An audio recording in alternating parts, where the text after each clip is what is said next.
ሰላም ኣብ ዝተፈላለዩ ኩርናዓት ዓለም ኮይንኩም ንኣውራ ሚድያ ተከታተሉ ክቡራትን ክቡራንን ኣብ መላእ ዓለም ንዘለኹም በዓል ልደት ተኽብሩን ክዓብፅሐኩም ብምባል ነዚ ዕለት ዝሓረናዮ ምዕባለታት እንሆ ፈለማ ዓበይቲ ነጥብታት ክነስምዐኩም። ሕወሓት ተቆጻጸርቲ ሰብ ኣልቦ ነፈርቲ የሰልጥነሎ ክብል ሓደ ጸብጻብ ኣመልኪቱ ምስቲ ጉዳይ ቅርበት ካብ ዘለዎም ፍልፍላት ረኺበዮ ብምባል ዘውል ፖስት ዝተባሃለት መጽሔት ከም ጸብጸበቶም ሕወሓት ተቆጻጸርቲ ሰብ ኣልቦ ነፈርቲ የሰልጥነሎ ትብል ካብ ምምዝባል ናብ ሞት ሕጻጽ መግለጺ ማዓስከር ተመዛበልቲ ብዝብል ኣብ ወርሒ መጋቢትን ሚያዝያን ኣብ ዘካየድክዎ ዳህሳስ ኣብ ማእኸል መዕቆቢ ሕጻጽ 325 ተመዛበልቲ ምማቶም ኣብ ወርሒ ነሓሰ ጸብጻብ ኣቕሪበ ነይረ ክብል ኮሚሽን መጽናዕቲ ጆኖሳይድ ትግራይ ዕላው ገይሩ። ክልል ትግራይ ኣብ ቤት ፍርዲ ፌደራል ተኸሲሳ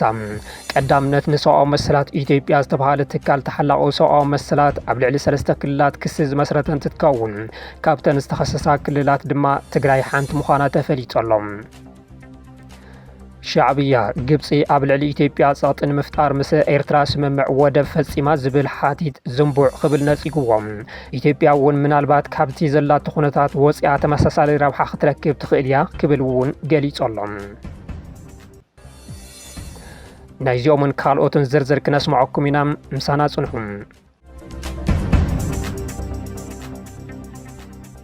ካብ ምምዝባል ናብ ሞት ሕጻጽ መግለጺ ማዓስከር ተመዛበልቲ ብዝብል ኣብ ወርሒ መጋቢትን ሚያዝያን ኣብ ዘካየድክዎ ዳህሳስ ኣብ ማእኸል መዕቆቢ ሕጻጽ 325 ተመዛበልቲ ምማቶም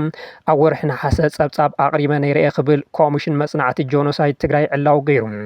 መርማሪ ኮሚሽን መጽናዕቲ ጆኖሳይድ ትግራይ ኣብ ነሓሰ 2017 ዓ.ም ብዛዕባ ኣብ ትግራይ ዝርከቡ ተመዛበልቲ ውሽጢ ዓዲ ዝምልከት ፍሉይ ጸብጻብ ኣውፂኡ ምንባሩ ዝዝከር እዩ። እቲ ጸገም ውሽጣዊ ተመዛበልቲ ኣብ ትግራይ ፍሉይ ዳህሳሳዊ ጸብጻብ ብዝብል ርእሲ ዝወፀ ሰነድ ኣብ 92 ማእኸላት መዕቆቢ ተመዛበልቲ ዝተኻየደ ዳህሳስ ዘካተተ እዩ። ብመሰረት እቲ መጽናዕቲ ኣብተን ማእኸላት ዝለዓለ ሕፅረት ምግቢ፣ መጽለሊ፣ ክንክን ጥዕናን ትምህርትን፣ ሰፊሕ ቅትለት፣ ግዱድ ምስዋር፣ መጉዳእትን ፆታዊ ዓመፅን ከም ዘሎ ኣመልኪቱ ነይሩ። ካብቶም ዝተዳሰሱ 92 ማእኸላት ድማ ኣብ ዞባ ሰሜናዊ ምዕራብ ትግራይ ዝርከብ ማእኸል መዕቆቢ ተመዛበልቲ ሕጻጽ ሓደ ነይሩ። ኣብ ሕጻጽ ጥራሕ ኣብ መጋቢትን ሚያዝያን 2017 ዓ.ም ኣብ ዝተኻየደ ገምጋም ሞት 325 ተመዛበልቲ ዝተመዝገበ እንትትከውን እዚ ድማ ብቐንዱ ብሰንኪ ሕፅረት ምግቢ፣ ሕክምናዊ ክንክንን ካልኦት መሰረታዊ ኣድለይቲ ነገራትን እዩ ይብል እቲ ብኮሚሽን መጽናዕቲ ጆኖሳይድ ትግራይ ዝተዳለወ ሰነድ። ኣብቲ ማዓስከር ዝበዝሑ ካብ ምዕራብ ትግራይ ዝተረፉ ካብ ሰሜናዊ ምዕራብ ትግራይ ዝተፈላለያ ክልላት ግዝኣታት ኢትዮጵያ ከምኡውን ሱዳን ዝመፁ ምዃኖም ዘመልከተ እቲ ሰነድ ካብ 4625 ስድራ ቤት ተመዛበልቲ ውሑዳት ጥራሕ ኣብ ዝሓለፈ እዋን ሓገዝ ረኺቦም እቲ ሓገዝ ድማ ትሕቲ ደረጃ ዝኾነ ሓገዝ ይብል። ካብ ማእኸል መዕቆቢ ተመዛበልቲ ሕጻጽ ኣስታት 20 ደቃይቅ ብእግሪ ልዕሊ 76 ኣረጋውያን ዘኽተማት ህጻናትን ተመዛበልቲ ከም ዝርከቡ ዝሓበረ እቲ ሰነድ እቲ ቦታ ካብ መንገዲ ዝወፀ ስለ ዝኾነ ሰራሕተኛታት ሰብኣዊ ሓገዛት ክረኽብዎ ከም ዘይከኣሉን ረድኤት ከም ዘይቀርበሎምን የመልክት። ኣብ መጋቢትን ሚያዝያን 2017 ዓ.ም ኣብ ዝተኻየደ መጽናዕቲ ብድምር 325 ሰባት ኣብ ሕጻጽ ብጥሜት ሞይቶም ብሰንኪ ምፍራስ እቲ መዕቆቢ ክልተ ሰባት እንትሞቱ ብዙሓት መናእሰይ ካብቲ ማዓስከር ወፂኦም ናብ ሃገራት ዓረብ ተሰዲዶም እዮም ይብል እቲ ሰነድ። እቲ ኮሚሽን መጽናዕቲ ዘካየደሉ መጋቢትን ሚያዝያን ሓድሽቲ ተመዛበልቲ ናብቲ ማዓስከር ይኣትዉ ከም ዝነበሩ ብምሕባር ኣብ ወርሒ ጉንበት ጥራሕ 121 ስድራ ቤት ተመዛበልቲ ካብ ሱዳን ናብቲ ማዓስከር ከም ዝኣትዉ ሓቢሩ። እዚ ቅድሚ ሓደ ዓመት ዝወፀ ጸብጻብ እዩ። ኣብዚ ክለዓል ዘለዎ ሕቶ ጊዜያዊ ምምሕዳር ትግራይ እዚ መረዳእታ እናሃለዎ ንምንታይ ሓቢእዎ ጸኒሑ ዝብል እዩ። ኣብዚ ሰሙን ኣብ ማእኸላት ተመዛበልቲ ዘሎ መስካሕካሒ ኩነታት ቲክቶከራት እንተዘየውፅዎ ነይሮም ምናልባት እውን ኣብቲ ማእኸል መዕቆቢ ዘለዉ ተመዛበልቲ ኩሎም ዝሃልቁሉ ዕድል ሰፊሕ ከም ዝነበረ ንምግማቱ ኣየጸግምን። ገለ ወሃብቲ ርእቶ እዚ ኮነ ተባሂሉ ንፖለቲካዊ ረብሓ ተባሂሉ ሕወሓት ዝገበረቶ እዩ ዝብለሎ። ብርግጽ ሕወሓት ተመዛበልቲ ዝምለሱ ወረርቲ ሓይልታት እንትወፁ ኣብ ምዕራብ ትግራይ ዘሎ ዘይሕጋዊ ምሕደራ እንትፈርስን መሓውር ትግራይ እንትምለስን እዩ ዝብል ዘየወላውል መትከል መሓዛ ዝዝከር እዩ። ኣብ ሓደ መድረኻት እውን ተመዛበልቲ ቅድሜና ሕወሓት ትድሓን እዮም ዝብሉ ክብሉ መራሕቲ ሕወሓት እንትዛረቡ ተሰሚዖም እዮም። ይኹን እምበር ክሳብ ክንዲዚ ብሂወት ሰብ ዝፃወቱ ዘለዉ እንተኮይኖም ግና ተፃርዩ ተሓታትነት ክረጋገፅ ኣለዎ ዝብሉ ርእቶታት ይወሃበሎም። እንተኾነ ግን ጉዳይ ተመዛበልቲ ካብ ሓደ ውድብ ብዘለለ ብቐንዱ ንመንግስቲ ዝምልከት እዩ። ኣብ ትሕቲ ግዜያዊ ምምሕዳር ቢሮ ማሕበራዊ ጉዳይን እግሪ ምትካልን ዝበሃል ንተመዛበልቲ እውን ዝጥምት መንግስታዊ ማሕበር ከም ዘሎ ዝፍለጥ እዩ። እዚ ቅድም ክብል ብጀነራል ዘውዶ ኪሮስ ዝምራሕ ዝነበረ እዩ። ከምኡ እውን ኣብ ትግራይ ከጋጥሙ ዝኽእሉ ሓደጋታት ኣቐዲሙ ክከላኸልን መፍትሕታት ከናድን ዝተጣየሸ ኮሚሽን ኣመራርሓ ሓደጋ ስግኣትን ቅድመ ድልውነትን ዝበሃል ብዶክተር ገብረሂወት ገብረእግዚኣብሔር ዝምራሕ ቤት እዩ ኣሎ። እዚኦም እንታይ ይሰርሑ ነይሮም? ኣመሓደርቲ ዞባታት ምዕራብን ሰሜን ምዕራብን ክሳብ ኣመራርሓ ወረዳን ጣብያታትን እንታይ ይገብሩ ነይሮም ዝብሉ ሕቶታት ተደጋጊሞም ዝለዓሉ ዘለዉ እዮም። ኮሚሽን ኣመራርሓ ሓደጋ ስግኣት ፌደራል እቲ ኣብ ሕፃፅ ኣጋጢሙ ዝበሃል ዘሎ ጥሜትን ሞትን ኣብ ባይታ ዘየለ ሕሶት እዩ ዝብል መግለፂ ኣውፅኡ እዩ። በብወርሑ ድማ ረድኤት ይልእኽ ነይረአየ ክብል ገሊጹ ኣሎ። ኣብዚ ጉዳይ ዋላ እኳ ግዜያዊ ምምሕዳር መልሲ እንተዘይሃበሉ ብምክንያት ጥሜት ኣብ ኣፍሞት ዝርከቡ ተመዛበልቲ ሙሉእ ዓለም ይሪኦን ዘሎ ሓደጋ መንግስቲ ፌደራል ክክሕድ ግና እዚ ናይ መፈለምታ ኣይኮነን። ቅድሚ ሓደ ዓመት ኣብ ያቄር ኣጋጢሙ ዝነበረ ተመሳሳሊ ሓደጋ ጥሜት እውን ክሒድዎ መንባሩ ዝዝከር እዩ። ነቲ ብጥይት ክውድኦ ዘይከኣለ ህዝቢ ትግራይ ብሰላሕታ ዘፅንቶ ዘሎ ስርዓት ብልፅግና ንፖለቲካውን ዲፕሎማስያውን ሃልኪ ከምኡ እንተበለ ትፅቢት ዝግበር እኳ እንተኾነ ብወገን ግዜያዊ ምምሕዳርን ውድብ ሕወሓትን ዘሎ ጉዳይ ግና ክፍተሽ ተፈትሹ ድማ ተሓታትነት ክዓስል ይግባእ ሕቶ ብዙሓት እዩ። ሕወሓት ተቆፃፀርቲ ሰብ ኣልቦ ነፈርቲ የሰልጥነሎ ክብል ሓደ ፀብጻብ ኣመልኪቱ ምስቲ ጉዳይ ቅርበት ካብ ዘለዎም ፍልፍላት ረኺቦዮ ብምባል ዘቡል ፖስት ዝተባሃለት መጽሔት ከም ፀብጸበቶም ሕወሓት ተቆፃፀርቲ ሰብ ኣልቦ ነፈርቲ የሰልጥነሎ ትብል። ሕወሓት ኣብ ሱዳን ንዝርከቡ ዝተመረፁ ኣባላት ሰራዊት ትግራይ ብተለምዶ ድሮን ተባሂለን ናይ ዝፍለጣ ተቆፃፀርቲ ሰብ ኣልቦ ነፈርቲ የሰልጥን ከም ዘሎ እቲ ሓበሬታ ያመልክት። እቲ ስልጠና ኣብ ሱዳን ኣብ መንጎ ገዳሪፍን ከሰላን ኣብ ዝርከብ ሸዎክ ኣብ ዝተባሃለ ቦታ ይካየድ ከም ዘሎ መጽሔት ዘቡል ረኺቦዮ ዝበሎት ሓበሬታ ኣመልኪቱ ኣሎ። እቲ ስልጠና ተቆፃፀርቲ ሰብ ኣልቦ ነፈርቲ ክሳብ ኦፕሬተራት መጥቃዕቲ ኣየር ዘጠቃለለ ምዃኑ ብምሕባር ብመንግስቲ ግብፂ ከም ዝሕገዝ እውን ገሊጹ ኣሎ። ብመሰረቲ ፀብጻብ መንግስቲ ግብፂ ኣሰልጠንትን ሓፈሻዊ ናውቲ ስልጠናን ብምቕራብ ደገፍ ከም ዝገብርን እቶም ስልጠና ዝወስዱ ዘለዉ ተቆፃፀርቲ ሰብ ኣልቦ ነፈርቲ ድማ ኣብ መወዳእታ እዚ ወርሒ ተሓሳስ ክምረቑ ትፅቢት ከም ዝግበርን እቲ ሓበሬታ ኣመልኪቱ። ኣብ ኩናት ሱዳን ዘተኮረ ሓያለ ማዕኸናት ዜናን ትካላት መጽናዕትን ዘቕርብኦ ፀብጻብ ከም ዘመልክትዎ ኣብ ሱዳን ዝርከብ ዕጡቕ ክንፊ ሕወሓት ከም በዓል ሓሸባ፣ እንጉርጉር፣ ነደባ፣ ገደማ፣ ስፍዋ ዝኣምሰላ ማዕስከራት ስደተኛታት ተጋደልቲ ይምልምል ኣሎ ብምባል እቲ ፀብጻብ ይኸስስ። ኣብ ሱዳን ዝርከቡ ተጋደልቲ ሕወሓት ኣብቲ ሃገር ኣብ ዝካየድ ዘሎ ሕድሕድ ኩናት ብጀነራል አልቡርሃን ዝምራሕ ሃገራዊ ሰራዊት ሱዳን ብምሕጋዝ ኣብ ስንጃ፣ ሲናር፣ ሃሳሂሳ፣ ማዳኒ፣ ኣልባገር፣ ፋው፣ ዱምባልያ ኣብ ዝተባሃሉ ከባቢታት ኣብ ዝተኻየዱ ውግኣት ከም ዝተሳተፉ ይሕብር። ይኹን እምበር ዘይሻራውነት እቲ ፀብጻብ ዘይተረጋገፀ ካብ ምዃኑ ንላዕሊ ሚዛናውነት እውን ዝጎለ እዩ ዝብሉ ገለ ምሁራት ነቲ ኣብ ምዕራብ ትግራይ ሸረሪና ዝርከብ ሰራዊት ትግራይ ኣብ ሱዳን ከም ዝርከብ ገይሩ ዘቕረቦ ካብ ምዃኑ ንላዕሊ ነቲ ኣካል ሰራዊት ትግራይ ዝኾነ ኣርሚ ሰብዓ ድማ ዕጡቕ ሕወሓት ከም ዝኾነ ገይሩ እዩ ዘቕርቦም። ከምኡ እውን እቲ ፀብጻብ ካብ ዘይሻራዊ ፍልፍላት ዝተረጋገፀ ነገር የብሉን። ክልል ትግራይ ኣብ ቤት ፍርዲ ፌደራል ተኸሲሳ። ቀዳምነት ንሰብኣዊ መሰላት ኢትዮጵያ ዝተባሃለ ትካል ተሓላቕ ሰብኣዊ መሰላት ኣብ ልዕሊ 3 ክልላት ክሲ ዝመስረተ እንትትከውን ካብተን ዝተኸሰሳ ክልላት ድማ ትግራይ ሓንቲ ምዃና ተፈሊጡ ኣሎ። እቲ ትካል ኣብ ልዕሊ ቤት ምክሪ ሚኒስትራት፣ ሚኒስተር ሰላምን 3 ክልላትን ኣህጉራውን ሕገ መንግስታውን ጉባኣትን ሓላፍነትን ዘይምፍጻም ብዝብል እዩ ክሲ መስሪቱ። እቶም ዝተጠቐሱ ኣብያተ ዕዮን ክልላትን ኣብ ልዕሊ ተመዛበልቲ ግሰት ሰብኣዊ መሰላት ኣስዒቦም ብምባል ክሲ ቀሪቡሎም ኣሎ። ቤት ፍርዲ ፌደራል ነቲ ጉዳይ ዓርቢ 17 ታሕሳስ 2018 ዓ.ም ከም ዝምልከቶ ድማ ተፈሊጡ ኣሎ። እቲ ትካል ተሓላቕ ሰብኣዊ መሰላት 25 ጥቅምቲ 2018 ዓ.ም ናብ ቤት ፍርዲ ሓለዋ መሰረታዊ ሰብኣዊ መሰላት ላዕለዋይ ቤት ፍርዲ ፌደራል ክሲ ከም ዘቕረበ ዘፍለጠ እንትትከውን እቲ ፋይል 5 ሕዳር ዝተኸፈተ እኳ እንተኾነ እቲ መጋባእያ ነቲ ክሲ ንምምልካት ዝቆፀሮ ዕለት 10 ታሕሳስ ከም ዝነበረ ዝተረኸበ ሓበሬታ የመልክት። ይኹን እምበር ኣብቲ ዕለት ደያኑ ብዘይምምልኦም እቲ ሒዝዎ ተመዝግቦ ዝነበረ ቆፀሮ ብሓደ ሰሙን ብምንዋሕ ጽባሕ ዓርቢ 17 ታሕሳስ 2018 ዓመተ ምህረት ቆፀሮ ሒዞሎ እቲ ክሲ ኣብ ክልላት ዓፋር ትግራይ ኣምሓራን ኦሮምያን ኣብ ልዕሊ ዝተመዛበሉ ነበርቲ ኣጋጢሙ ዝበሎም ገሰስኦም መሰላት ብዝርዝር ኣቐሚጡ እዩ እቲ ትካል እቲ ክሲ ብቐዳምነት ዝጠቐሶ 24 ጥቅምቲ 2013 ዓመተ ምህረት ኣብ ክልል ትግራይ ዘጋጠመ ኩናት ስዒቡ ካብ ዞባ ምዕራብ ትግራይን ክልል ዓፋር ወረዳ ሽኸትን ዝተመዛበሉ ዝምልከት ኮይኑ ልዕሊ 1,057,000 ተጋሩ ከም ዝተመዛበሉ ኣመልኪቱ እዩ ብተመሳሳሊ ኣብ ዝተፈላለዩ ከባቢታት ክልል ኣምሓራ ካብ ክልል ኦሮምያ ዝተመዛበሉ ልዕሊ 519,000 ዜጋታት ኣብ ግዝያዊ መዕቆታት ተዓቂቦም ከም ዘሎ ዝጠቐሰ እቲ ክሲ ኣብ ክልል ኦሮምያ ብዝተፈላለየ ምክንያት ዝተመዛበሉ ልዕሊ 84,000 ዜጋታት ከም ዘሎ ይገልጽ እቲ ትካል ኣብ ሰለስቲአን ክልላት ዝተመዛበሉ ሰባት ኣብ ልዕሊ ዓቐን ጽዑቕ መዕቆቢ ቦታታት ኣብያተ ትምህርቲ ክፉት ቦታታት ከም ዝተዓቆቡ ዝገለጸ ኮይኑ እኹል ግልጋሎት ማይ ጽሬት ምግብን ጥዕናን ኣይረኽቡን ኢሉ እቶም ተመዛበልቲ ኣብ ኣዝዩ ውሑስ ዘይኮነ ኩነታት ጸጥታን ሞራልን ዝነብሩ ምዃኖም ብምግላጽ ብጥሜት ይሳቀዩ ከም ዘለዉ እውን ኣመልኪቱ ቀዳምነት ንሰብኣዊ መሰላት ኢትዮጵያ ናብ ቤት ፍርዲ ኣብ ዘቕረቦ መመልከቲ 5 ተኸሰስቲ ዝዘርዘረ እንትትከውን ኣብቲ ዝርዝር ቀዳማይ ተኸሳሲ ቤት ምክሪ ሚኒስትራት ክኸውን ከሎ ካልኣይ ድማ ሚኒስትር ሰላም እዩ መንግስቲ ክልል ኣምሓራ ጊዜያዊ ምምሕዳር ክልል ትግራይ መንግስቲ ክልል ኦሮምያ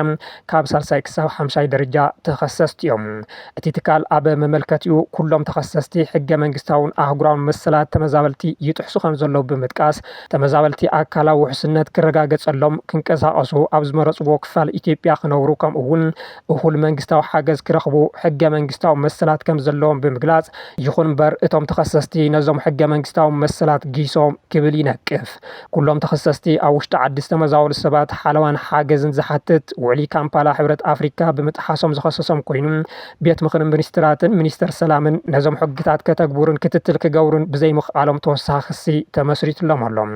መንግስቲ ክልል ኣምሓራ እውን ንምዕራብ ትግራይ ገዊጡ ብምሓዝ ተመዛበልቲ ንኸይምለሱ ከልኪሉ ዝብል ካልእ ክሲ ተመስሪትዎ ኣሎ ኣብዚ ሕዚ እዋን ነፃነት ኣብያተ ፍትሒ ኣብ ሕቶ ብዝወደቐሉ እዋን ትካል ቀዳምነት ንሰብኣዊ መሰላት ኢትዮጵያ ዝመስረቶ ክሲ ይዕወት ዶም ዓብዪ ሕቶ እዩ ናብ ኣዲስ ኣበባ ዘመረሐ ጉጅለ ልኡኽ ጊዜያዊ ምምሕዳር ትግራይ ኣብ ዝተፈላለዩ ዛዕባታት ምስ ዝተፈላለዩ ናይ ፌደራል ኣካላት ከም ዝዘተየ ፕረዚደንት ጀነራል ታደሰ ወረደ ገሊፆም ፕረዚደንት ጀነራል ታደሰ ወረደ ኣብቲ ጉዕዞ መልኪቶም ትማሊ ንሚድያታት ኣብ ዝሃብዎ መግለፂ እቲ ልኡኽ መንግስታዊ ሕቶታት ሒዙ ከም ዝኸደን ምስ ቀዳማይ ሚኒስትር ኢትዮጵያ ኣብይ ኣሕመድ ሚኒስትር ገንዘብ ብሄራዊ ባንኪ ብሄራዊ ምክክር ኮሚሽን ሚኒስትር ሃፍቲ ማይን ምስ ኤምባሲታት ዝተፈላለዩ ሃገራትን ምዝታይ ገሊፆም ምስ ቀዳማይ ሚኒስትር ኣብይ ተራኺቦም ኣብ ጉዳይ በጀትን ማህያን ዝተወሰኸ ማህያ ኣብ ዛዕባ ምቁራጽ ህንጸት ፕሮጀክት ገረብ ሰገን ሕጽረት ነዳዲ ዝነበረ ውጥረት ክረጋግዕን ካልኦት ዛዕባታትን ኣድሂቦም ዝታየም እውን ሓቢሮም ኣብ ማህያ በጀት ደው ኢሉ ዝነበረ ህንጸት ግድብ ገረብ ሰገን ክጅመር ጸገም ሕጽረት ነዳዲ ክፍታሕ ኣብ ጽቡቕ ምርዳእ ተበፂሑ እውን ኢሎም ብተወሳኺ ብዛዕባ ዓፋር ዘለዉ ዕጡቓት ዘተዩ ኮይኖም ጉዳዩ ዓፋር ይኹን ኣብ ካሊእ ዘለዉ ተጋሩን ባዕላዊ ጸገም ምዃኑን ብተጋሩ ዝፍታሕ ብምዃኑ እውን ናብ ጎንፂ ንምእታው ድልየት ከም ዘየለን መንግስቲ ፌደራል ከም ዘይድግፎን መረጋገፂ ከም ዝረኸቡ ገሊፆም ኣብ ትግራይ ዘሎ ኩነታት ንምፍታሕ ውሽጣዊ ጉዳያትካ ብባዕልኻ ብምዝታይ እናተላዘብካ ዘላቒ መፍትሒ ንምምጻእ ከም ዝስራሕ እውን ኣመልኪቶም ምስ ዋኒን ልቓሕ ማሕበረሰብ ንግዲ ተጋሩ እውን ልዝብ ዝተገብረ ኮይኑ ቅድም ኢሎም ዝተለቅሕዎ ገንዘብ ክርአ ተወሳኺ ልቓሓት ክረኽቡን ኣብ ህንፀት ኣባይቲ ማኑፋክቸሪንግ ሕርሻን ካልኦትን ዝነጥፉ ክድገፉን ዕድላት ልቓሕ ክመቻቸወሎምን ኣብ ዝብሉን ካልኦት መሰረታዊ ጉዳያትን ምስ ባንኪ ንግድን ብሄራዊ ባንክን ድሕሪ ምዝታይ ጽቡቕ ምርዳእ ተረኺቡ ኢሎም ምስ ብሄራዊ ምክክር ኮሚሽን ኣብ ዝነበረ ልዝብ ኣብ ጽባሕ ኩናት ዘላ ትግራይ ብዙሓት ጸገማት ከም ዘለዋ ናይ ፍትሒ ተሓታትነት ከም ዝጠልብ ኣብ ትግራይ ዝግበር ዘተ ካብ ካልኦት ክልላት ብዝተፈለየ መልክዑ ክካየድ ከም ዘለዎ ምርዳእ ተበፂሑ ኢሎም ምስ ሃገራዊ ቦርድ መረፃ ኢትዮጵያ እውን ሓፂር ዘተ ከም ዝተገበረን ኣብ ትግራይ መረፃ ንምክያድ ምችው ኩነታት ኣሎ ዶ ንዝብል ተጸኒዑ ዕላዊ ምላሽ ከም ዝወሃብ ሓቢሮም ኣብ ተሓሳሰባ ኩነታት ዝርከብ ዋኒን ተመዛበልቲ እውን ዘተ ዝተገበረሉ ኮይኑ ተመዛበልቲ ናብ መረቦቶም ንምምላስ ኣብ ዝከኣለሉ ምርዳእ ተገይሩ ውሕስ ብዝኾነ ኣግባብ ሽኻልካ ጌርካ ብቐዳምነት ክስርሐሉ ኢሎም ብሓፈሻ ኣብ መብዛሕትኦም ዛዕባታት ጽቡቕ ምርዳእ ዝተገበረሉን ሃናጻይ ዘተ ምንባሩን ብምዝኻር ንምሉእ ተግባራውነቱ ክትትልን ሓበራዊ ስራሕን ከም ዝጠልብ ፕረዚደንት ታደሰ ተዛሪቦም ክብል ቤት ጽሕፈት ፕረዚደንት ጊዜያዊ ምምሕዳር ኣመልኪቶሎም ሻዕብያ ግብፂ ኣብ ልዕሊ ኢትዮጵያ ጸቕጢ ንምፍጣር ምስ ኤርትራ ስምምዕ ወደብ ፈጺማ ዝብል ሓቲት ዝንቡዕ ክብል ነጺግዎም ኢትዮጵያ እውን ምናልባት ካብዚ ዘላቶ ኩነታት እንተወፂኣ ተመሳሳሊ ረብሓ ክትረክብ ትኽእል እያ ክብል እውን ገሊጹ እቲ ስምምዕ ከምቲ ዝተባሃለ ኣብ ርእሲ ሓንቲ ከም ሃገር ቁመናኣ ሮማዕማዕ ዝበለት ሃገር ጸቕጢ ንምፍጣር ዝዓለመ ዘይኮነስ እዘን ሃገራት ቀይሕ ባሕሪ ኤርትራ፣ ግብፂ፣ ሱዳን፣ ጅቡቲ ወዘተ ከም መጠን ኣብ ሓደ ኣገዳሲ ሓበራዊ ዛዕባ ዝርከባ ሃገራት ብሓባር ክሰርሓን ምትሕባረን ክሕይላን ንቡር ስለ ዝኾነ ጥራሕ ኢልዎ ኣሎ ሻዕብያ ንፍሉይ ጂኦፖለቲካዊ ኣጀንዳ ንምስሳ ይኹን ፖለቲካዊ ቁርቁስ ኢልካ ትገብሮ ስምምዓት እውን ብመሰረቱ ቀጻልነት ዘይብሉ ዘይብሱልን ዘይመትከላውን ክሳብ ዝኾነ መሰረታዊ ባእታታት ፖሊሲ ዝምድናታት ኤርትራ ዘፍርስ እዩ ስለ ዝኾነ ከዓ ተቐባልነት እውን የብሉን ዝብል ሻዕብያ ብልሳናት ኣቢሉ ዘውፅኦ ጽሑፍ ግብፂ ኣብዚ ዞባ ቀይሕ ባሕሪ ግቡእ ቦታ ክትሕዝ እንተኮይና ምስለ ሓበራዊ ድሕነትን ረብሓን ዘን ሃገራት ወሰን ቀይሕ ባሕሪ ኣሚና ብቕንዕና ንነዊሕ ብዝጠመተ መትከላዊ ሓበራዊ ሽርክና ንምህናጽ ኣሚና ትሰርሐላ ኤርትራ ትኹን ኩለን ሃገራት ቀይሕ ባሕሪ እውን ከምኡ ኢለን ክሰርሓ እየን ኢሉ ኢትዮጵያ እውን ምናልባት ካብዚ ዘላቶ ኩነታት ወፂኣ ከም ሃገር እንተንሰኣሪራ ኣብዚ ዞባ ባህግራዊ መትከላትን ሕግታትን ተቐይዳ ላዕላውነትን መሬታዊ ሓድነትን ጎረባብታ ኣኽቢራ ተመላላይ ወይ ድማ ኮምፕሊሜንታሪ ፖሊሲ ዝምድናታት ወፃ ሒዛ እንተመፂኣ እቲ ዝድለ ዘሎ ርህቡን ውሑስን ጎደቦ ቀርኒ ኣፍሪካ ክፍጠር ይኽእል እዩ ድማ ኢሉ ሻዕብያ ነዚ ግብረ መልሲ ዝሃበ ግብፂ ምስ ኤርትራን ጅቡቲን ዝፈጸመቶ ስምምዕ ኣብ ልዕሊ ኢትዮጵያ ጽዑንተን ምፍጣር ተባሂሉ እዩ ዝብል ሓቲት ስዒቡ እዩ ግብፂ ወደባት ዓሰብን ዶራለን ንምልማዕ ምስ ክልቲአን ሃገራት ፈጺማቶ ዝተባሃለ ስምምዕ ኣብ ልዕሊ ኢትዮጵያ ከም ዓብዪ ጸቕጢ ዝፈጥር ከም ዝኾነ እዩ እቲ ጸብጻብ ኣመልኪቱ ግብፂ ኣብ ኤርትራን ጅቡቲን ስትራቴጂካዊ ወደባት ባሕሪ ንምምዕባል ምስ ምዕማዓ እቲ ምስ ኢትዮጵያ ዝቕጽል ዘሎ ምስሓብ ማይ ኣባይ ይውስኽ ከም ዘሎ